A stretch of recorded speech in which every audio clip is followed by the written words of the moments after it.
Enem 2012. Para melhorar a mobilidade urbana na rede metroviária, é necessário minimizar o tempo entre as estações. Para isso, a administração do metrô de uma grande cidade adotou o seguinte procedimento entre duas estações. A locomotiva parte do repouso com aceleração constante por 1/3 do tempo de percurso, mantém a velocidade constante por outro terço e reduz sua velocidade com desaceleração constante no trecho final, até parar. Qual é o gráfico de posição, eixo vertical? Posição, eixo vertical, em função do tempo, eixo horizontal, que representa o movimento desse trem. Então, olhando aqui os gráficos, realmente eles estão divididos aqui o tempo em 3 partes iguais, né? Observando aqui todos eles estão, e a gente vai ver aqui, vamos revisar aqui o gráfico do movimento uniforme e uniformemente variado. Vamos lá. No movimento uniforme, o gráfico posição versus tempo é simplesmente uma linha reta. Eu tenho aqui, ó, a posição inicial. Esse movimento aqui é um movimento progressivo, as posições estão crescendo com o passar do tempo. E eu posso ter também um gráfico desta maneira, uma função decrescente, né, em que você tem aqui um movimento retrógrado. Mas sendo os dois movimentos uniformes, perfeito? Segunda situação aqui, ó, no movimento uniformemente variado, o gráfico ele passa a ser uma parábola, com concavidade voltada para baixo. Caso a aceleração seja negativa, ou com concavidade voltada para cima,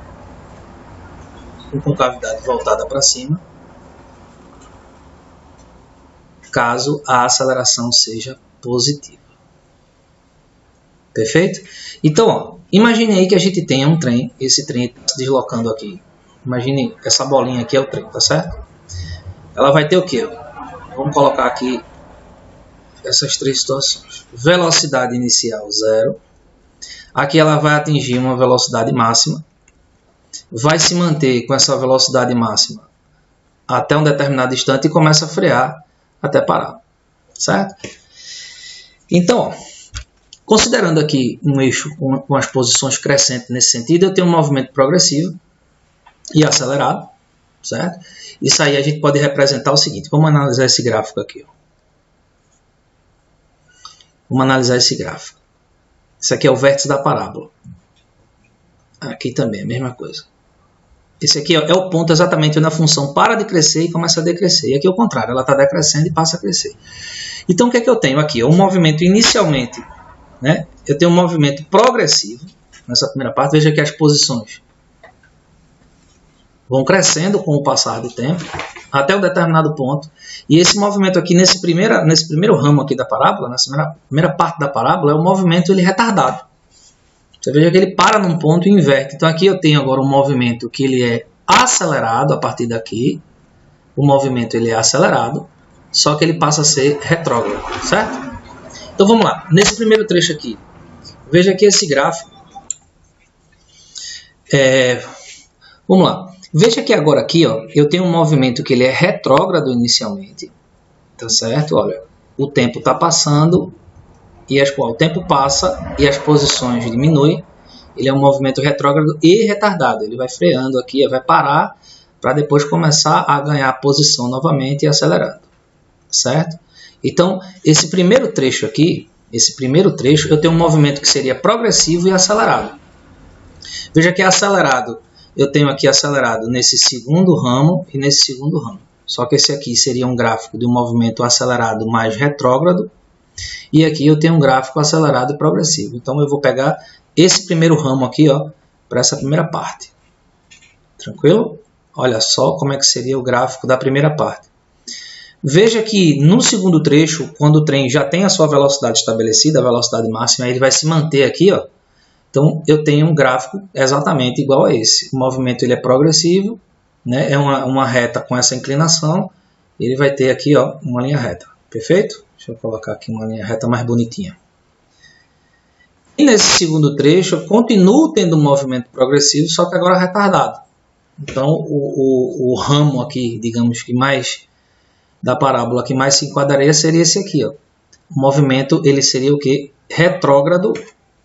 Perdão, ele é um movimento progressivo, tá certo? É um movimento progressivo, porém retardado. Tá aqui, ó. Veja que as posições, o tempo está passando, ó. Olha só, o tempo passando e as posições vão crescendo. O nosso trem aqui ele é um movimento progressivo, digamos assim. Ele cresce aqui nessa trajetória da esquerda para a direita. Todo movimento é progressivo, só que aqui ele é acelerado, aqui ele tem movimento uniforme e aqui ele é retardado. Então, perceba que esse ramo aqui, exatamente esse ramo, ele continua, ele é progressivo, as posições crescem, né? O tempo passa e as posições crescem. E ele é retardado. Então, seria um gráfico com esse formato aqui. Então, se eu emendar um com o outro, se eu emendar aqui, ó, vamos lá, fazendo aqui o nosso eixo Y, que é o eixo das posições, aqui o nosso eixo X, que é o eixo dos tempos, eu teria um gráfico inicialmente com esse formato aqui, ó, olha só, essa primeira parte, depois ele estaria emendado com esse movimento uniforme, e depois, nesse último aí, qual seria a resposta dessa questão? Vamos ver aqui o que é mais parecido. Olha aí, ó, já temos aqui a letra C. Ó. Veja que a letra E não pode. Ó. Olha só esse gráfico aqui, ó, nada a ver. Ó. O carro tá dizendo que o trem está parado aqui. O tempo está passando, o trem está parado. Os alunos às vezes confundem isso aqui, achando que é um movimento uniforme, quando na verdade a posição está constante com o passar do tempo. Tranquilo? A resposta então aí seria a letra C. Letra C, eu tenho um ramo aqui, ó, tá bem discreto esse ramo da parábola aqui. E esse aqui também pode confundir a gente, ó. Só que aqui, ó, teria um movimento acelerado. Tá vendo aí, ó, as posições crescendo rapidamente. Então a resposta é a letra C. Tranquilo? Nem 2014, prova, na verdade, de matemática aqui, eu acho que vale a pena resolver essa questão, né? Tem tudo a ver com física, é física pura. A Companhia de Energia de Tráfego, a CET de São Paulo, CET, testou em 2013 novos radares que permitem o cálculo da velocidade média desenvolvida por um veículo em trecho da via. Então, temos aqui um radar, outro radar. O sistema mede o tempo decorrido entre um radar e outro e calcula a velocidade média. No teste feito pela CET, os dois radares ficavam a distância de distância entre os dois radares de 2,1 km. E aí vamos lá, né? As medições de velocidade deixaram de ocorrer de maneira instantânea desses radares convencionais. Você passa próximo a ele e aí ele te diz a velocidade instantânea.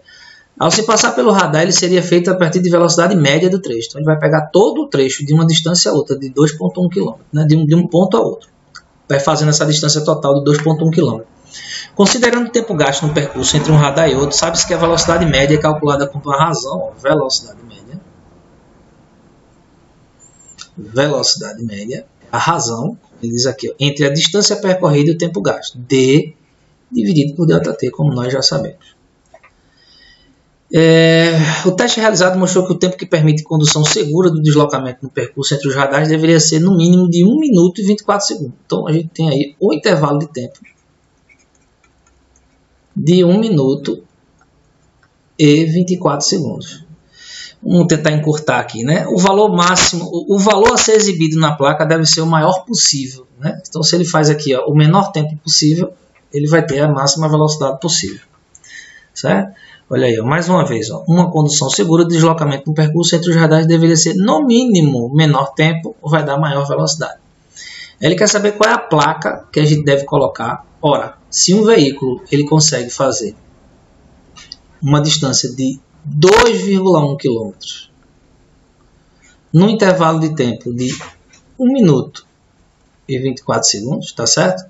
Qual vai ser então a velocidade em km por hora? Então, é um problema basicamente que você vai ter aqui de conversão de unidade. 2,1 km, né? 1 km tem exatamente 1.000 metros.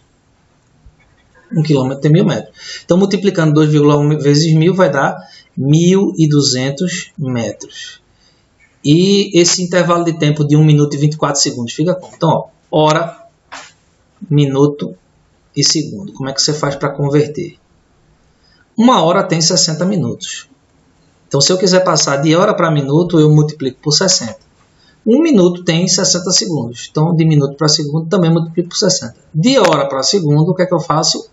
Eu multiplico por 3.600. É óbvio, porque cada minuto vai ter 60 segundos. Como eu tenho 60 minutos, 60 vezes 60 3.600. O contrário, basta você dividir. Eu divido por 60, divido por 60. E aqui você vai dividir por 3.600. Beleza? Então, ó, 1 minuto eu vou ter aqui, ó, quanto? 60 segundos. Né? 1 minuto para passar para segundo multiplica por 60. Isso aí não tem mistério nenhum. Mais 24 segundos.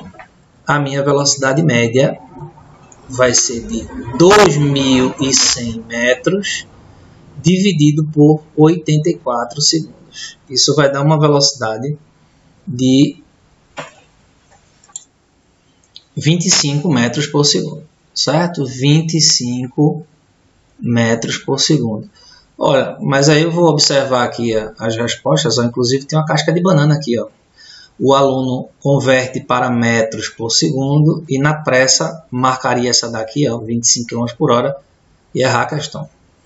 Para passar de km por hora para metros por segundo, ou melhor, metros por segundo para km por hora, a gente multiplica por 3,6 e isso vai dar 90 km por hora. Tranquilo? A resposta aqui, letra C. Você poderia perguntar por que a gente não já fez direto, né? Porque imagina que eu calcular velocidade média 2,1 km dividido por 1 minuto e 24 segundos. Como é que eu faço para converter isso aqui para hora? Se eu passasse isso aqui para hora, tudo bem, ia dar o mesmo resultado, só que ia dar muito número decimal e ia ficar uma complicação. Acredito que essa maneira aqui foi a mais simples de trabalhar. Veja que o número deu inteiro, deu bonitinho. E esse aqui, ó, a gente descarta. Perfeito? Não vamos então dividir já quilômetros por hora. Passar 1 minuto e 24 segundos para hora vai dar um trabalho muito grande. No entanto, daria a mesma resposta. Um abraço a todos.